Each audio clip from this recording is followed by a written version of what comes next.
The topic of discussion is making sense out of schedules. So I'm just going to start with a very simple but welded pipe run. I'll put it into a 3D view so we can see it a little bit better. I'm going to go ahead and add a schedule to this. So I'm just going to add our standard East Coast pipe schedule and place it. And I'll go ahead and add our standard pipe, and I'll place that to below this one. So if we look at each of these, you can see that we have it set up, and we're showing the quantity. We have the diameter of the pipe all grouped together as one, so it shows one number. We're showing the item name, the spool number, if it is spooled, the manufacturer, the material, some joints, the length, and the total length. How do we modify that if this is not what we want? Well, first off, let's go ahead and spool our pipe so we can get our spool number to show up. So very simply, I'm just going to come to our fabrication palette on the pipe spool tab, and I'm just going to define a new spool. And I'm going to go ahead and select all of this pipe. You can see now that both schedules have a line through them, which means that the data that's associated with this schedule has changed. And so to update that schedule, we can just right-click on it and go to Update Schedule Table. And I'll go ahead and do it for both of these. Now some of them might not show any information at all, such as this one did, and that's because the spool number is not present on this schedule as it is on this schedule. Now, if we look at this, one of the things we see right away is this spool number is the same for every single pipe, which is correct because I spooled everything at once. But what if we don't want to see the spool number? What if we want to see the part number of the individual spool? So if I select this and go to my extended data, you can see there's a spool ID and there is a spool number. If I select this part, you can see that they're basically both the same in the EC pipe system data. But if I go ahead and generate this and say yes, and if we look at this again,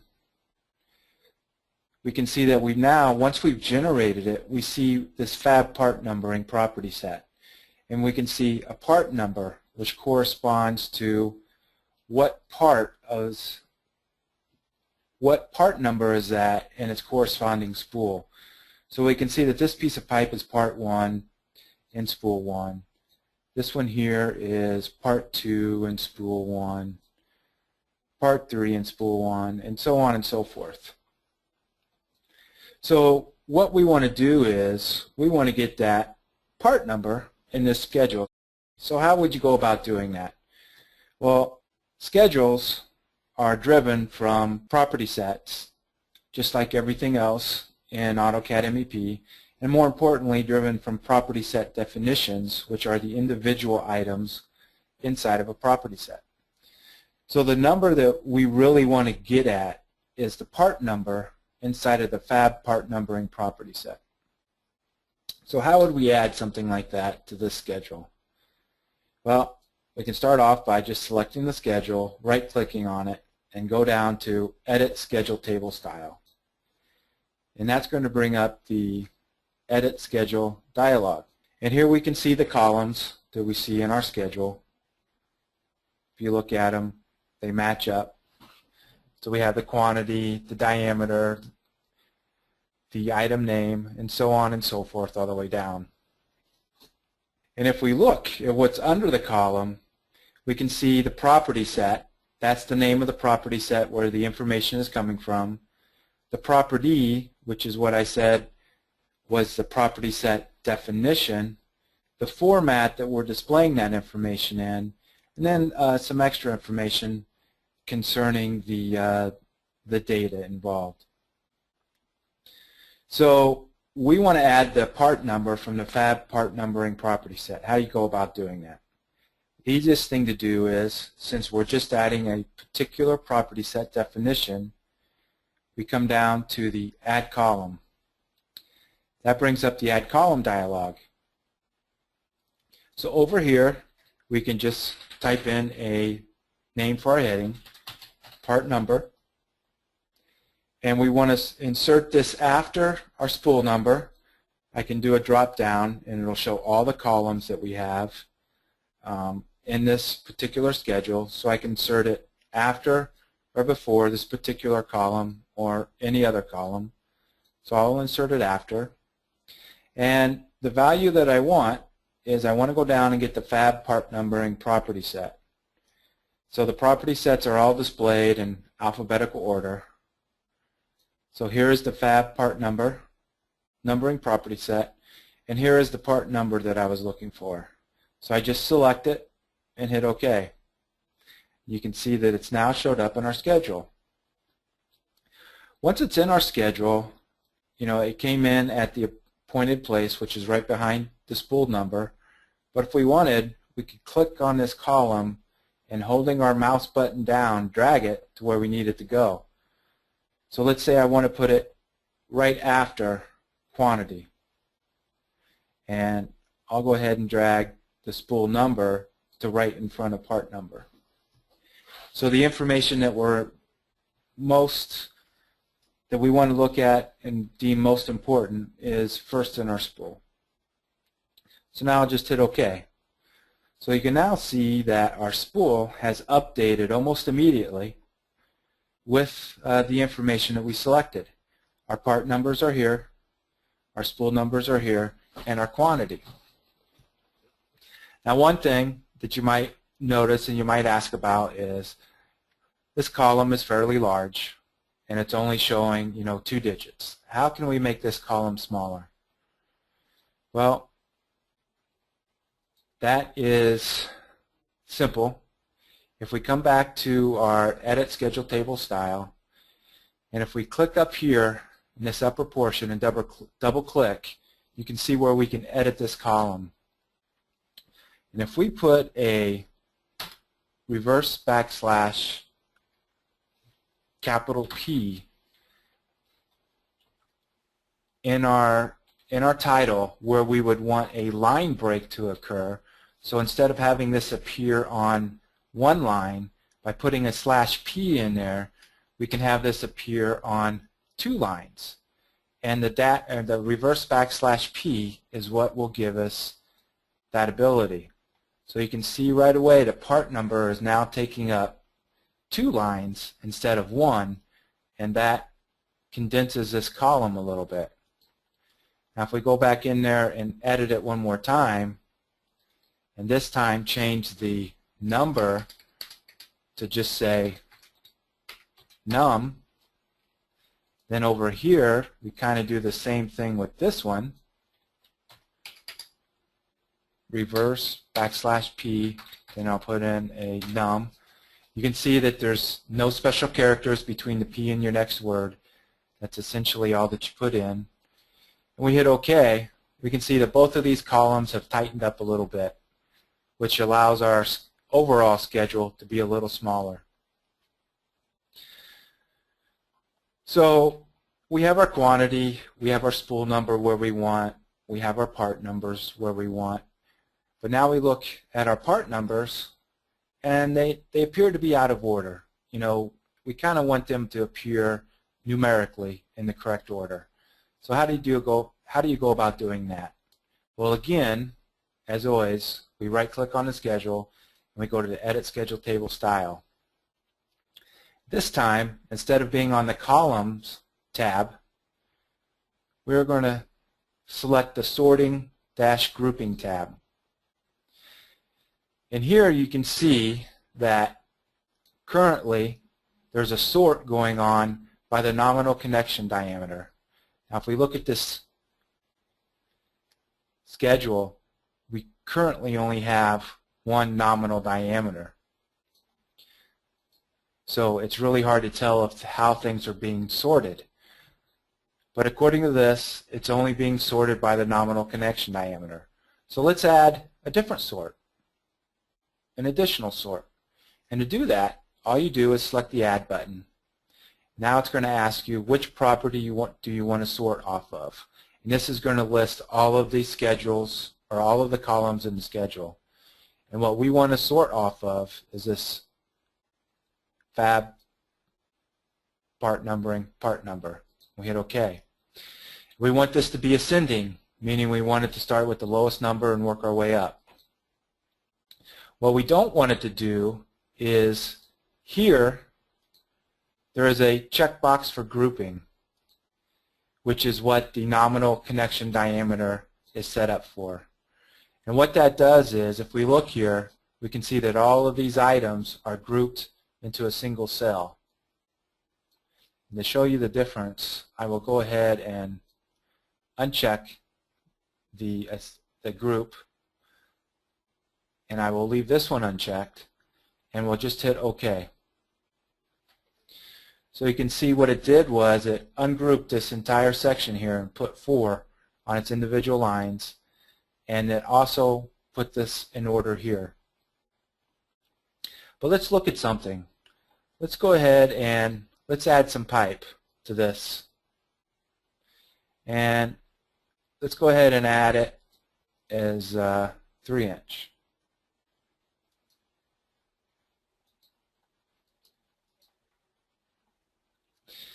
And let's add it to this current spool. And actually I'm going to hit modify, and it's going to say, what do you want to do? I want to add, and it's going to say select the objects. I just want to add those objects. And then I'm going to update if modified. Update if modified, and what that does is if that spool is changed, it will add the changed pieces or remove the changed pieces from the individual spool drawings. Then I'm going to update the schedule because information has changed. But we don't see any of the new items getting added here. So how do we do that?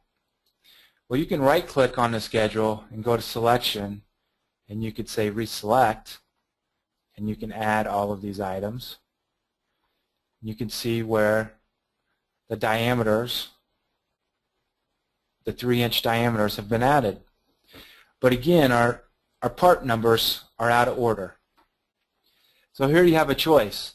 Would you rather sort by our diameter from small to large or our part numbers?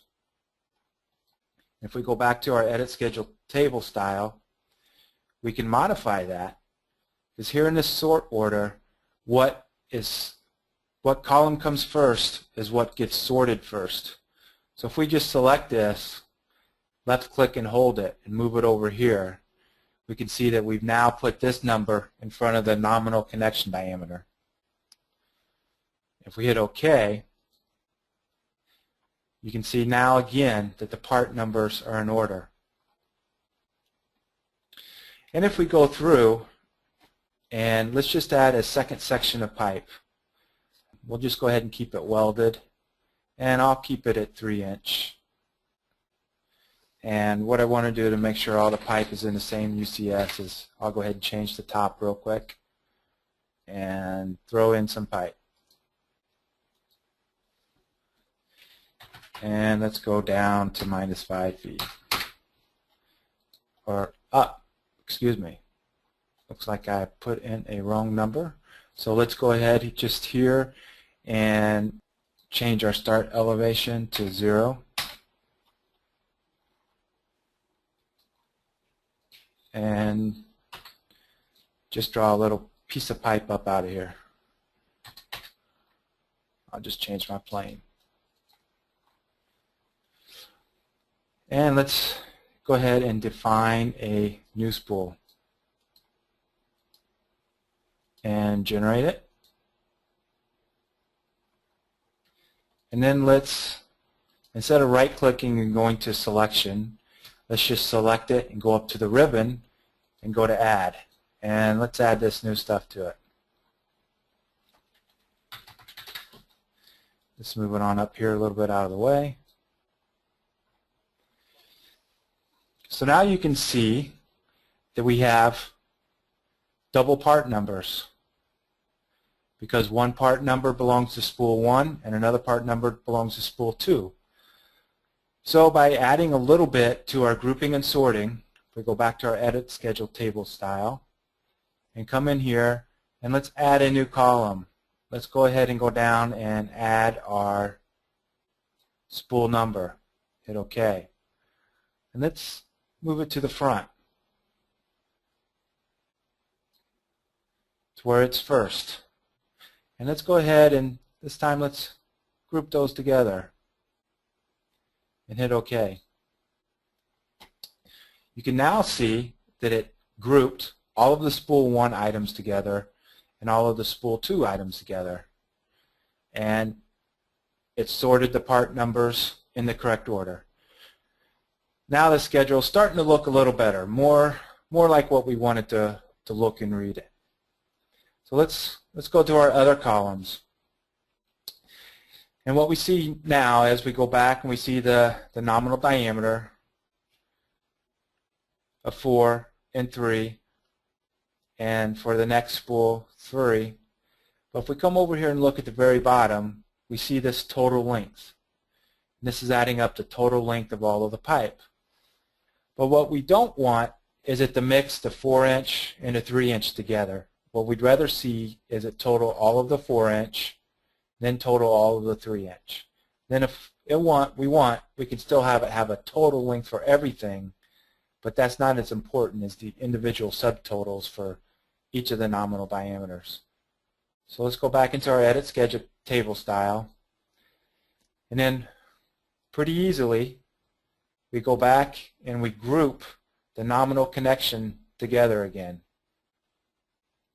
And this was already checked for us, but what's important is that display subtotals for group. That is what we want to have checked. That is what will allow the individual nominal diameters to be subtotaled up. So now if we go back and look at this, we can see that for spool 1, 4-inch diameter, it is giving us a total length on the amount of pipe that we need. For both 4-inch and 3-inch. And same thing in spool 2, it's totaling up our 3-inch pipe here at 13'3", and then it's giving us a total overall length of all of our nominal diameters. Not as important as the other individual totals, but certainly good information. One thing I see that we can do here, just for aesthetics sake, is you could change the 3-inch and the 4-inch, modify the sort order on those, but then you'll get your part numbers out of order. So it's kind of up to you on what you want to do.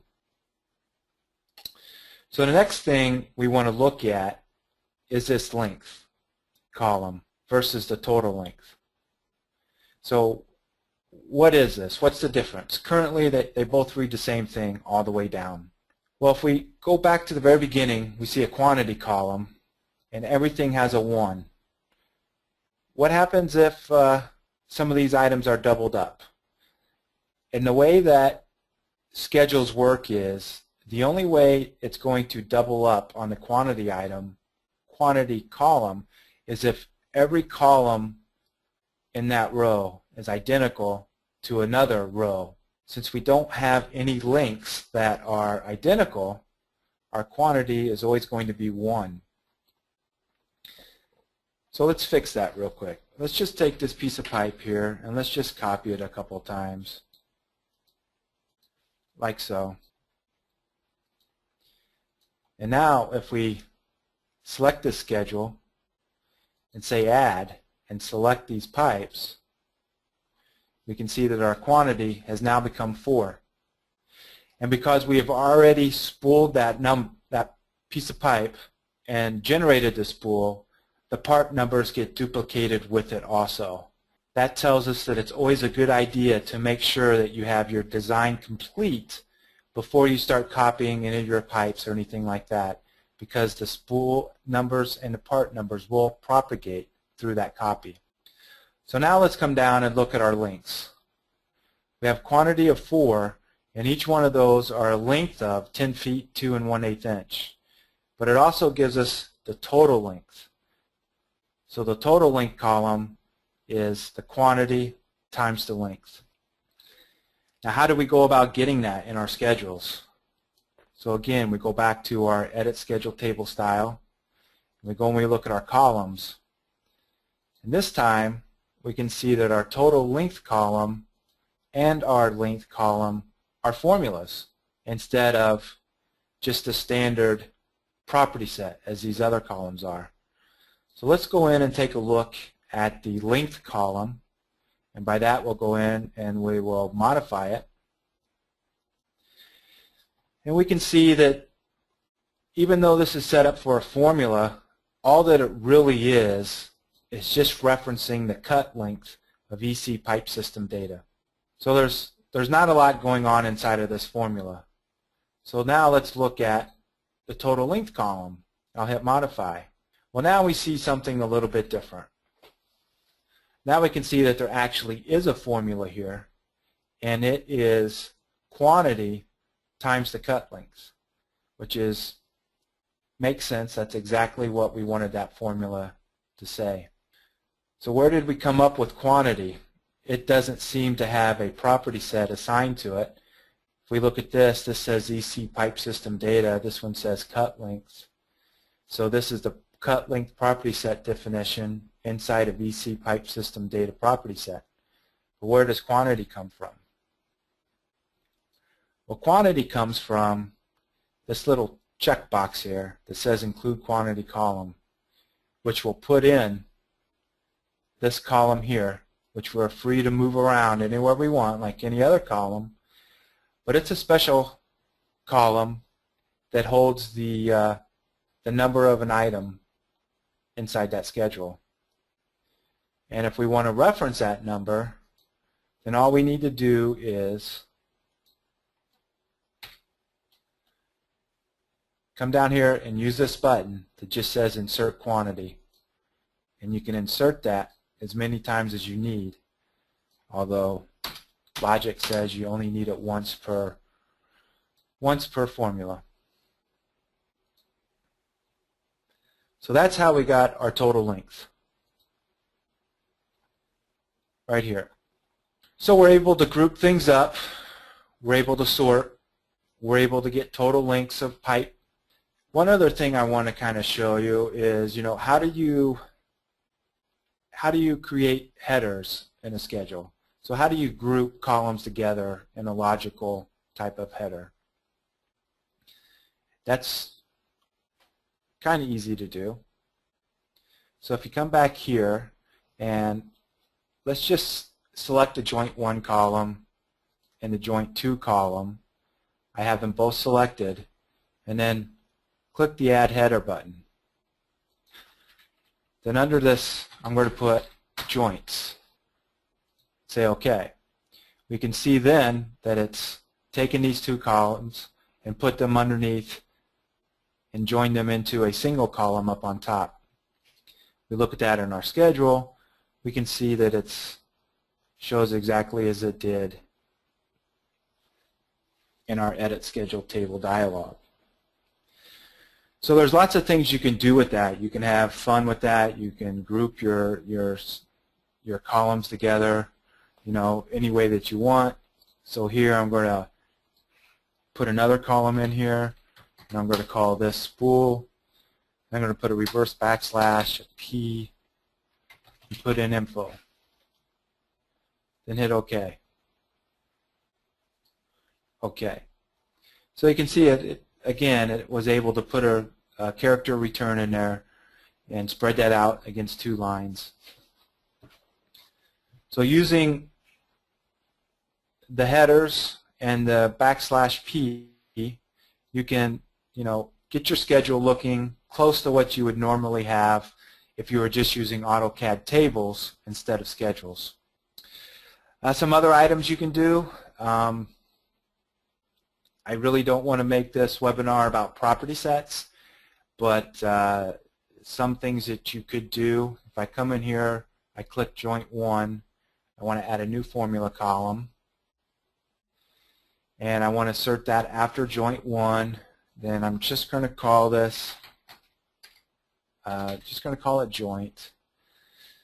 And I'm going to go through here and I'm going to put in a little bit of VB script. And again, I don't want this to become about editing property sets and formulas and VB script and all of that. I want this to all be about the schedules.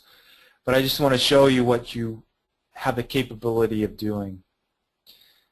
So if I come in and I say I want to create a variable called joint, I'm going to call it joint1, and I'm going to explicitly convert it to a string. I'm going to make sure that it is, force it into uppercase. Then down here I'm just going to say if joint equals but well, then my result is going to equal VW. End if. And say OK. I have my new joint column. Say OK. Then you can see that my joint column, now instead of reading butt weld, I can make it say BW. So again, I am condensing the column to a much smaller column so I can fit this schedule in a much smaller spot, such as in a spool sheet where my real estate is high dollar. It's worth a lot of money. I need to condense as much real estate as I can. So again, I didn't want this to be about property sets and VB script and writing formulas and schedules. I just wanted to show you that that ability is there. Now one final thing I want to talk about on the schedules is I've been adding pipe to this drawing. I get the slash through my schedules, and I then got to come up here, select the schedule, and say update it. It is possible, if I select this schedule, go to the properties palette, there is a update automatically field. By default, it's set to no. I can set this to yes, and it'll always update. So now as I draw, you can see that the slash is no longer in the schedule. But you'll also notice that it did not add any of these pipes. All it did was update. So if we go back to the property palette, you can see that there is another section here where it says add new objects automatically. And then I can say yes. So now any new objects that are added to your drawing will get added to the schedule. You'll notice that it didn't go through and add this pipe that we created that was not previously added to the schedule. It only adds new objects after you modify this row. So we still need to add anything that was in our drawing previously. And we'll go ahead and add all of those and hit enter. And you can see some things pop up. Getting a lot of question marks here. And 99.9% of the time, those are all because the correct information is not on these items. So if we come and we look, and all we see here is EC Pipe System Tooltip data, what I don't see is, if we go and edit this schedule again, edit schedule, we can see that there's property sets that this schedule is looking for, most particularly EC Pipe System Data, EC Pipe System Data, Fab Part Numbering, EC Pipe Fitting VOM. So a schedule is looking for these property sets. But this property set is not attached to that object. In order to get that to attach to that object, we just run the pipe schedule data command. So I run that, I attach it, I'll go ahead and select it to everything, hit A-OK. Then you can see that the schedule updates accordingly once the information is on there. Now you'll also see that I have a spool number of 0 and a part number of some question marks around here, which all that means is the pipe I just added had not been spooled yet. So let me go in and let me define some new stuff. Let me go ahead and select everything, because our spooling command is only going to allow you to select items that haven't been spooled yet. Once I did that, you can see that the schedule updated almost immediately to that information. So it's nice to have this update automatically and add new objects automatically. The one thing I would caution you about is large drawings with a lot of pipe items, a lot of fittings. Every time you need to add a new one, the schedule has to update and it has to add those new items. And the more objects you get in your drawing, the slower that could become. So after adding a few items, it might take a second or two for the schedule to update, and it could slow you down. So use that feature sparingly. Don't go overboard with it. And one last thing that I skipped is maybe you have some columns in your schedule that you don't want to see, like this joint column that we added earlier. Maybe you put that in there, you're working on it, you're not quite ready to release it to production, so you could delete it. You could copy the schedule to another drawing, work in that drawing, and then copy it back over. Or you could just select the column, go into Modify, and if you notice, there's a Hide button right here. So if I select that Hide button and hit OK, this column is still visible here inside of the Edit, Schedule, Table Styles, Property dialog, but when I hit OK, it's now missing from here. So that gives you the ability to work on new columns that you're not quite ready to release yet. You know, it is not working quite the way you want it to. It gives you the ability to create a column, hide it, use it as an intermediate column inside of a formula. So maybe you want to total the length and use that in another formula, but you don't want to see this total length here. You know, so maybe what you wanted to do was, and to illustrate that, I am going to add a formula column. I'm going to call it total length again. Insert this after total length. And let's see, I believe that I can go out and we can recreate that. We can say quantity times, then if you remember, it was EC pipe system data cut length. And what I'm going to do here is I'm just going to assign this to a variable. It says temp equals that. And I'm going to cast to a string temp.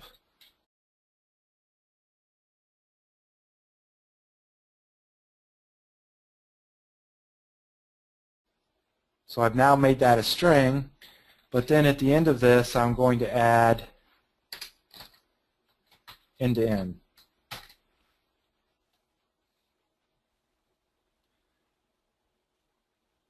Then just hit OK. Now if we look at this, what I've added is a new total length column where I have E-E at the end. Some contractors like to see that E-E just to signify that that's the length in the end of the pipe. So if you have a column like this that you've created from another column, you can always go back in and go to your Edit Schedule Table Style and modify this and hide that column. So you'll see that that column is gone. It's just gone from being displayed. It's actually still there. You can go back in and hide the one we just created, and then go ahead and modify this one and unhide this one as you're working on this one to get this one to display and look exactly like you want.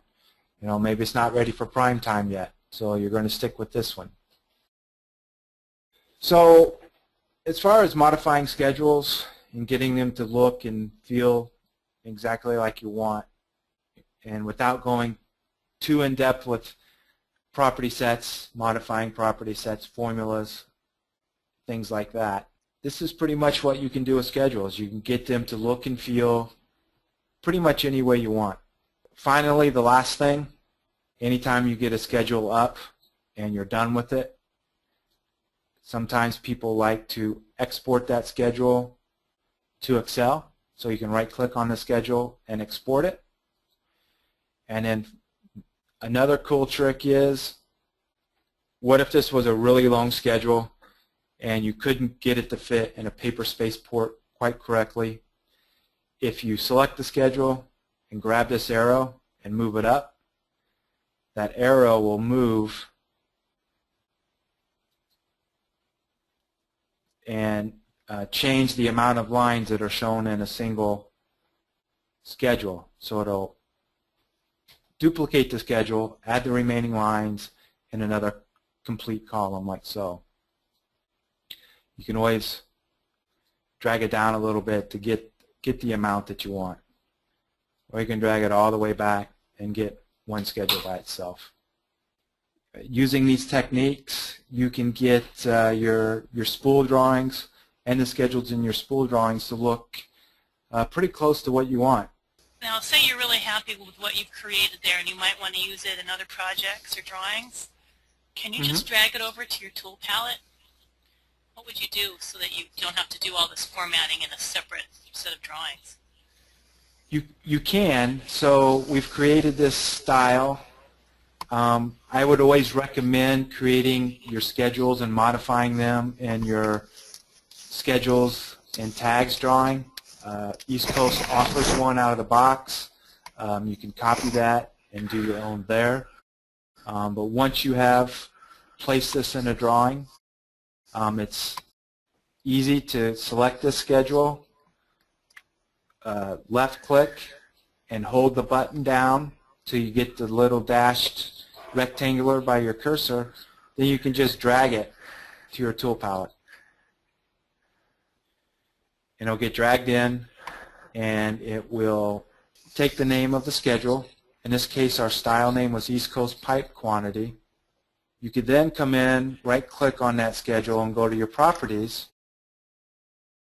And in your properties, the location will be the location of the drawing that you just created. The title, here's where you can change the title if you want. Here I can tell it to update automatically all the time, add new objects, scan that for XREFs, that sort of thing, and hit OK. So now when I bring this schedule in, and I grab it, and I've changed my UCS, so the schedule is going to change a little bit. You can see that the title of the schedule changed. If you want, you can copy this on the tool palette, paste another one, and if you edit these properties, you can come down here and change the title of this one. And if you use this schedule down here, grab a couple of these, you can see that this title of this schedule updated, but these did not. So just a quick and easy way to change the titles. I would recommend that you always make your changes to your schedules in your schedules and tags drawing. Okay. That way the changes are always there and you don't have to copy a style from one drawing to another. But if you need to, then dragging it to a property palette and then bringing it in is certainly one way to handle going about doing that. The other way is to use the Style Manager. I'll just start a new drawing and go back into the Style Manager and expand my schedules here, you can see I only have the standard schedule drawing. Down here on the previous drawing, the one we were working in, we can see that the schedule table styles are here. I can select one individually, right-click, copy it, come up here and paste it. Or I can select the entire group, right-click, copy it, come up here and paste it. And because standard was in both, it's going to ask me, you know, what do I want to do? It found some duplicates. And it found a lot of different duplicates. And what these different duplicates are is there's a lot of things that go into making this schedule work correctly. All of the property sets. I didn't get it into some of the label curves or property data formats, but anything that this schedule needs in order to work correctly, it's going to copy over also. And if it sees those items in the destination drawing, it's going to say that, hey, there's some duplicates were found. What do you want to do? Now, if it's a brand new schedule and that schedule style doesn't exist, so down here in the schedule table styles, if it doesn't exist, you could probably safely say overwrite existing, and it's just going to overwrite these property sets, which if you're always making changes in the template drawing and using that template drawing to start all of your other drawings, then these things should always be identical. So you just hit overwrite existing, OK, and it will overwrite any of this information in your destination drawing from your source drawing. If you say leave existing, it'll only bring over items that are new. So in this case, I'll say leave existing, hit OK. Then it only brought over my East Coast pipe fitting, East Coast pipe quantity, and it did not overwrite my standard schedule. Or if I go into my property sets, it did not add it, overwrite any of these property sets. It kept them the same.